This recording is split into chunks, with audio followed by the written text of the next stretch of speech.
I'm going to sharpen up the Spyderco Smock tonight. I'm going to use my Sigma Select Stone 1K and 3K. For you Edge Pro and Hapstone fans, I promise I tried to use my Hapstone system tonight, but this edge is severely off center, and one side being at about 25 degrees, the other side being at about 20. I can't do it. If I use the Edge Pro, one bevel is going to be absurdly large, while the other bevel is going to look, well, absurdly small. That being said, I'm just going to freehand it. I'm going to go with what I can feel. I've already got this knife taped up because I was going to use the Hapstone system. Well, that's a bust now, so I'm just going to go with what's there. This notch just makes this so easy.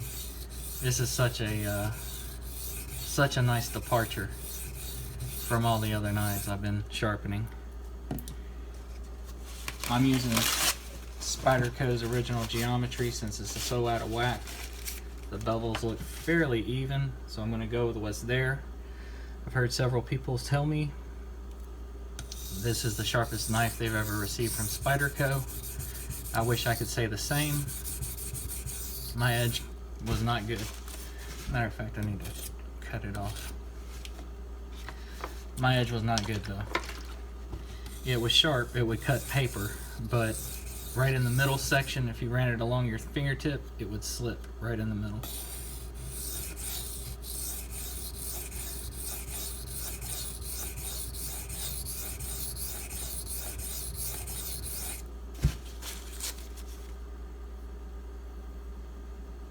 Wow.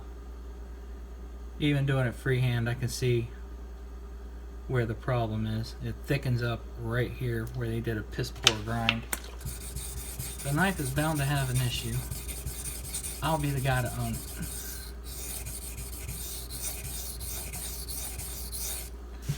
That's why this thing was sharpened at 25 degrees.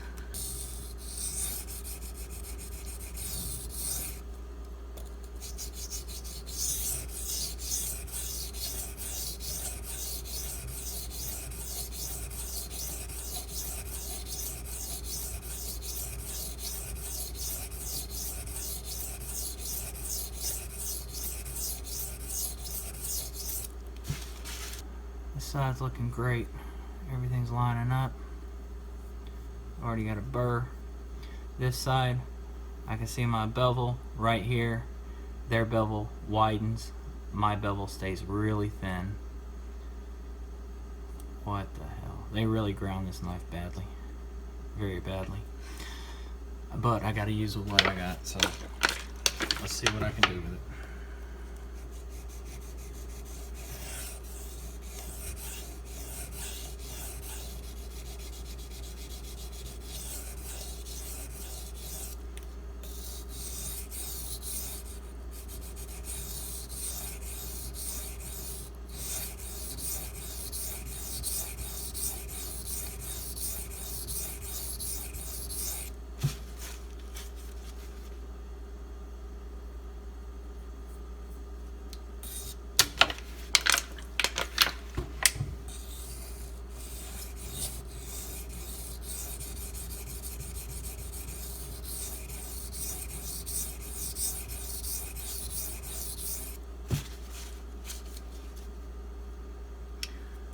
Alright, I got a burr everywhere but in the base.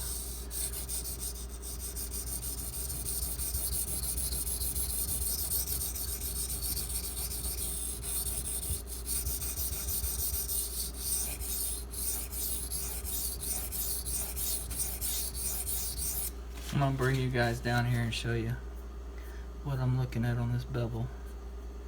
Okay, I got a full burr. There's going to be a little eye trickery here, so let's see if we can walk you through this. So there is where the tape ends and then the bevel begins.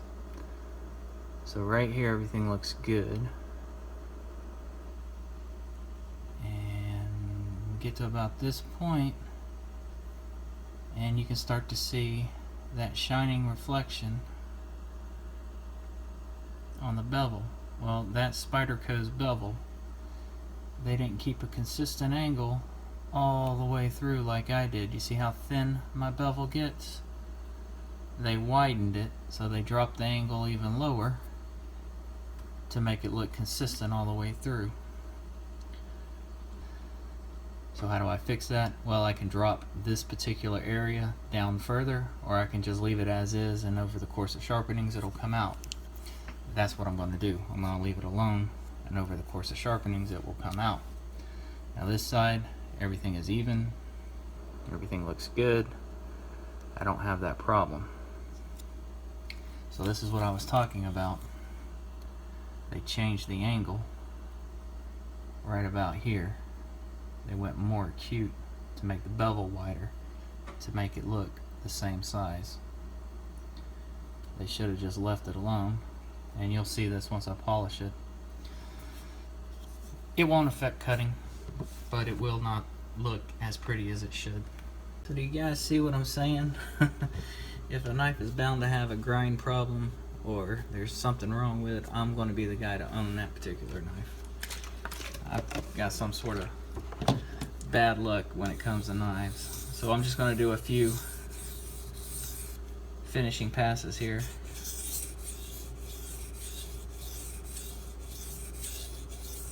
Get that burr minimized a little bit, and we will carry over to the 3K.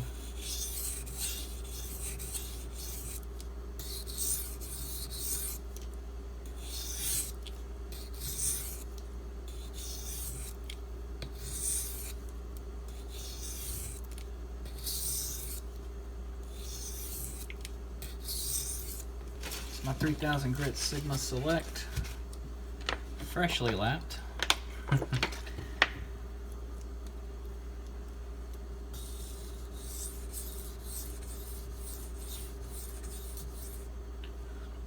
Once I get this polished up, you'll really be able to see that bevel issue.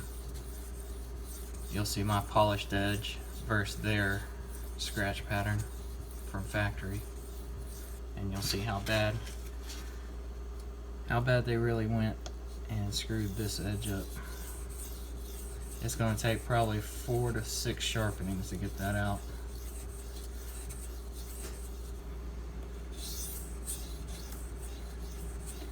Now if you heard that really loud screech, that wasn't me being off angle, that was actually the burr.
I've got the light shining on it now. That's the factory bevel. Just behind it, going towards the apex, is my bevel. So you can see the difference on what the angle and the edge should look like versus what they did to it.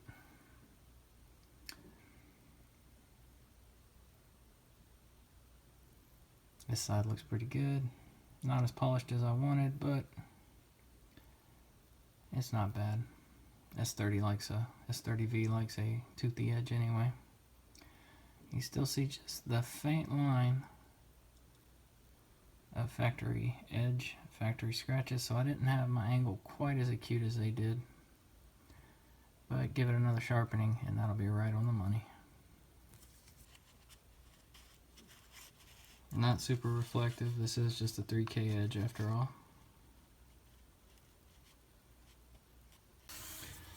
Well guys, I appreciate you watching. If you guys have any questions or comments, as always, leave them below.